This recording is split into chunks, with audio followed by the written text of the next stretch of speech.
Ular tuproq edilar, ammo osmon qadar yuksaldilar. Ular sukut saqladilar, ammo so'zlari asrlar osha jaranglamoqda. Inson qachon yuksaladi? Bu kitob shunchaki tarjimai hollar to'plami emas. Yo'q. Bu kitob ishq, dard va ma'rifat qomusidir.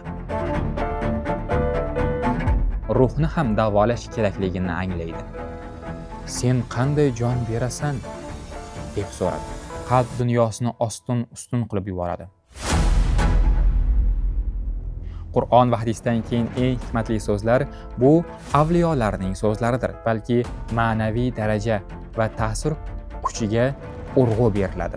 U Balx shahrining podshohi edi. Hashamat ichida haqni topish ham shunchalik qiyindir. Boyazid suv olib kelgancha onasi uxlab qoladi. Avliyolik karomat ko'rsatish, havoda uchish yoki suvda yurish emas. Hidoyat korgohining omili, inoyat borgohining komili edi.